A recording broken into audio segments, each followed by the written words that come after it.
Good morning और जय मसीह की सभी को फिर से एक बार परमेश्वर का धन्यवाद हो कि वो हमें एक साथ लेकर आए हैं फिर से एक बार और एक दूसरे के सामने कुछ बातें करने का मौका है।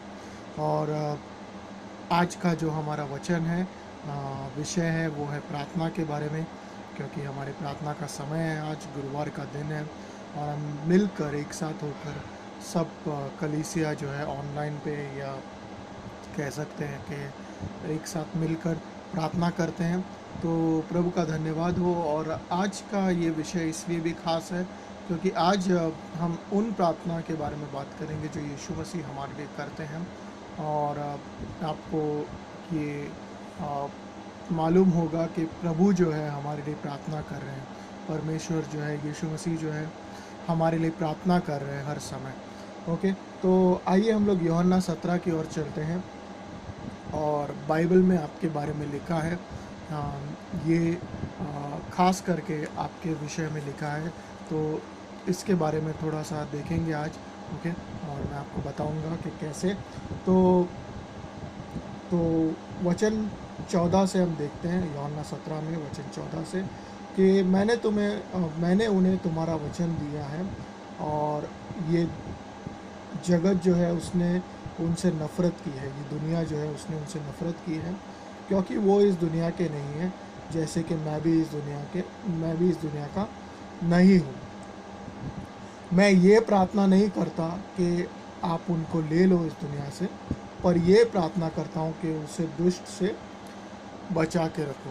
ओके, तो यहाँ पे यीशु मसीह चेलों के बारे में कह रहे हैं, पिता से प्रार्थना कर रहे हैं, सॉरी, और वो ये कह रहे हैं कि प्रभु, जो ये चेले हैं, ये जो मेरे दास हैं, ये जो मेरे सेवक हैं जिनको मैंने चुना है, इन चेलों को मैंने जो चुना है, शिष्यों को मैंने चुना है, इनको आप प्रभु दुनिया से ले मत लेना। लाइक मैं ये नहीं कह रहा हूँ आपसे क्योंकि मैं भी आ रहा हूँ आपके पास, तो आप इनको भी ले लेना, बट इनको उस बुराई से बचा के रखना, क्योंकि अब मेरा समय, मेरा कार्य मैंने पूरा किया है, बट इनको आगे के कार्य के लिए पूरा करना है। ओके, और वो ये कहते हैं 16 पंक्ति में कि वो इस दुनिया के नहीं है जैसा मैं भी इस दुनिया का नहीं हूँ।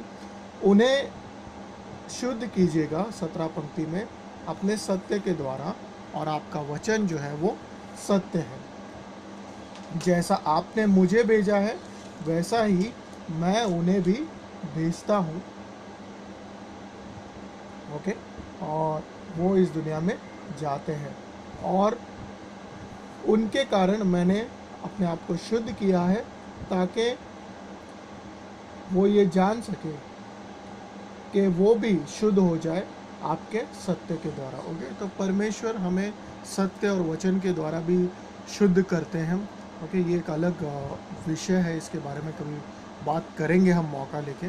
बट ये याद रखिएगा कि परमेश्वर हमको शुद्ध करते हैं अपने बलिदान के द्वारा, और अपने वचनों के द्वारा भी एक तरीके से वो हमको शुद्ध करते हैं। तो कई बार आप वचन भी सुन रहे हैं तो परमेश्वर आपके मन को, हृदय को शुद्ध कर सकते हैं। बट आज का जो हमारी पंक्ति है उसके बारे में जो मैं बताना चाहता हूँ वो है 20वीं पंक्ति, कि मैं केवल इनके लिए ही नहीं, मतलब चेलों के लिए ही नहीं, पर मैं जो है उनके लिए भी प्रार्थना करता हूँ जो इनके शब्द के द्वारा भरोसा करेंगे या विश्वास करेंगे। ओके, तो ये किसके बारे में यीशु मसीह कह रहे हैं? कौन है वो जिन्होंने शब्द के द्वारा भरोसा किया है या विश्वास किया है? और हम कह सकते हैं कि वो तो उस समय के लोग थे जिन्होंने भरोसा किया था, विश्वास किया था।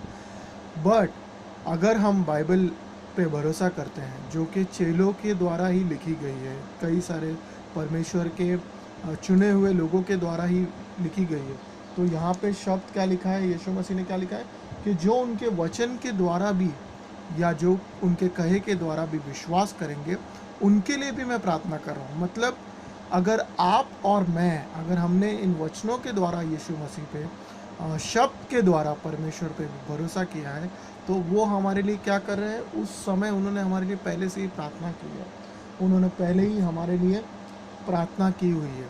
ओके, यीशु मसीह हमारे लिए निरंतर प्रार्थना कर रहे हैं। इब्रानी के 7 से 25 में, ओके, इब्रानी के 7:25 में वो हमारे लिए निरंतर प्रार्थना कर रहे हैं।